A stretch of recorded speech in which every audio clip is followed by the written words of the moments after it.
Hola, ¿qué tal? Este es nuestro video para el reto de la clase de Fundamentación de la Estructura y Transformación de la Materia. Los integrantes del equipo somos un servidor, Víctor González, Cristian Aranda, Cristóbal Cuesta, Adrián García y Armando Velázquez. ¿Qué es un hidrocarburo? Se conoce como hidrocarburo al compuesto de tipo orgánico que surge al combinar átomos de hidrógeno con otros de carbono. Estas cadenas de átomos de carbono pueden ser abiertas o cerradas, y lineales o ramificadas. Cabe resaltar que es posible clasificar los hidrocarburos como alifáticos o aromáticos. Los hidrocarburos alifáticos, por su parte, pueden dividirse en alcanos, alquenos y alquinos, de acuerdo a las clases de uniones que vinculan a los átomos de carbono. El petróleo se encuentra en rocas sedimentarias y es un aceite mineral muy oscuro que está formado por una mezcla de hidrocarburos. ¿Cómo son las estructuras moleculares de los hidrocarburos y el agua? Como mencionamos anteriormente, los hidrocarburos se dividen en alifáticos y aromáticos. Los alifáticos después se dividen en acíclicos y cíclicos, que en acíclicos están los alcanos, alquenos y alquinos, y en los cíclicos están los cicloalcanos, cicloalquenos y cicloalquinos. La gran mayoría de estos cíclicos son los que se encuentran en el petróleo, y pues bueno, los aromáticos serían el benceno, el neftaleno y el antraceno. Aquí podemos observar cómo es la estructura molecular de algunos hidrocarburos.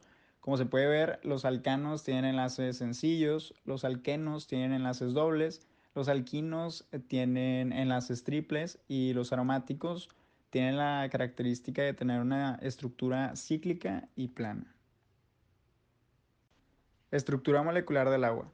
El agua tiene una estructura molecular simple. Está compuesta por un átomo de oxígeno y dos de hidrógeno.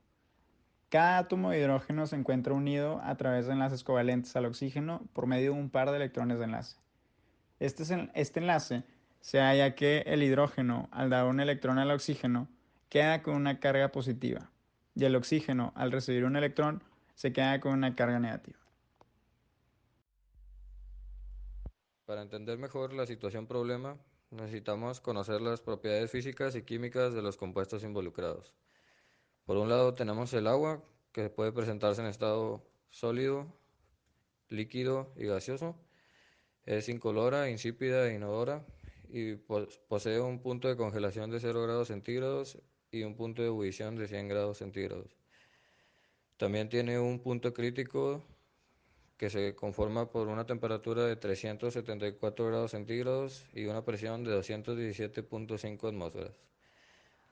Otras características de este compuesto es su pH casi neutro, es que es un disolvente y tiene una carga eléctrica neutra, así como una densidad estable y mucha tensión superficial.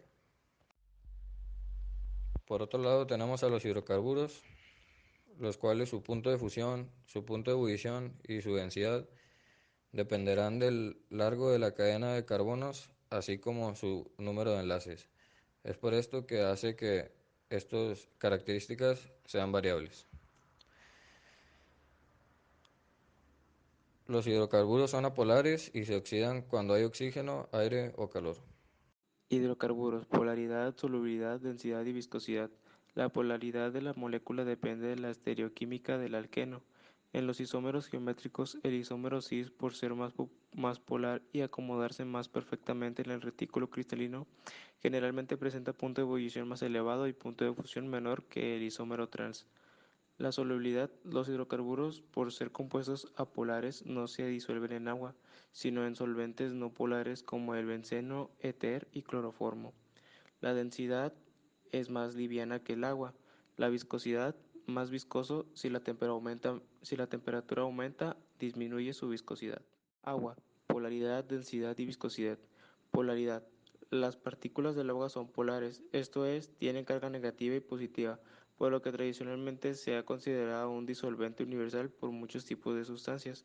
En el caso del agua, la densidad será de 1000 kilogramos entre metro cúbico. La viscosidad de los líquidos, en este caso el agua, consiste en la mayor o menor resistencia que presenta para fluir como causa de la distancia a la que se encuentran separadas las moléculas que se conforman. Agua. El agua es una sustancia polar, por lo tanto puede tener interacciones dipolo-dipolo de dispersión y además puede tener puentes de hidrógeno. Este último se da cuando un hidrógeno se combina con un oxígeno, nitrógeno o flúor. Petróleo, al ser una sustancia no polar, tiene interacciones de dispersión. En cuanto al método para separar hidrocarburos del agua, un método muy común para la separación de hidrocarburos y el agua es un método de decantación. Este es un método muy sencillo en el que se aprovecha las distintas densidades de los hidrocarburos y del agua para separarlos.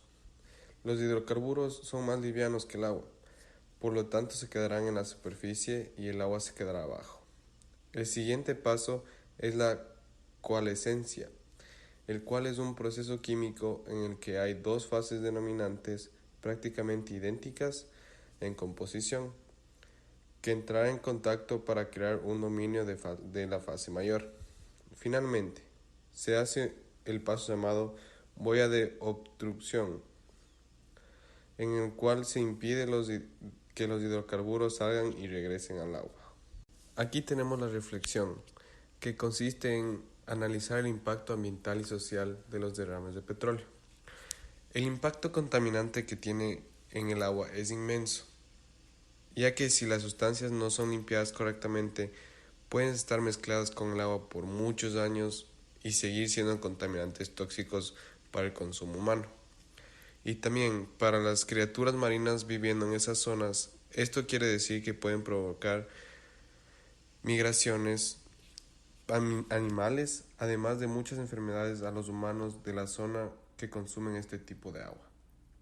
En cuanto al impacto social que puede llegar a tener esta sustancia ante las personas que viven cerca de esta área, es mayormente económico, ya que el agua y la zona en la que viven está contaminada, y tendrán que migrar en algunos casos, o en otros los alimentos pueden venir contaminados, lo que puede provocar muchas más enfermedades, y también pueden estos aumentar de precio, ya que los análisis que tengan que hacerlos, o incluso cuando tienen que importar su comida para poder tener una buena alimentación en casa y cosas por el estilo. ¿Crees que se ha respetado el derecho al agua y el derecho a un medio ambiente sano para esta comunidad? Toda persona tiene derecho a un medio ambiente sano para su desarrollo y bienestar. El Estado garantizará el respeto a este derecho. El daño y deterioro ambiental generará responsabilidad para quien lo provoque en términos de lo dispuesto por la ley. Esto viene del artículo 4 de la Constitución. Al contaminar el río San Juan, no se respetó el derecho ni al agua ni al medio ambiente. El Estado de Nuevo León será el encargado de asegurarse que los productos de compra y venta tengan sus medidas correctas para el lanzamiento al mercado y que el ambiente en el que estudien y vivan sea apto para la vida humana saludable. Deben de haber grandes sanciones a Pemex por este tan desafortunado descuido. ¿Cómo podemos solucionar este problema? Podemos combinar dos técnicas bastante innovadoras y eficientes que se han creado en estos últimos 2 años. La primera innovadora técnica que encontramos es un llamado aceite de Dios. Este aceite de Dios fue creado por dos hermanas colombianas y consiste en un compuesto de extractos vegetales y nanocarbonos que tienen la capacidad de separar el petróleo a la brevedad. Este aceite puede ser utilizado en cualquier tipo de suelo, por lo tanto puede ser utilizado en cualquier ecosistema. La segunda innovadora técnica es la de una oleoesponja desarrollada por científicos de la Universidad de Chicago. Esta esponja es un bloque de hule espuma que puede absorber el petróleo del agua sin absorber el agua. La esponja se puede exprimir para ser utilizada de nuevo para recuperar el petróleo crudo. Nosotros creemos que después del derrame que ocurrió en el río que se nos presentó en el reto, podemos combinar estas dos técnicas y utilizarlas para poder quitar la contaminación tan grande que se ha hecho.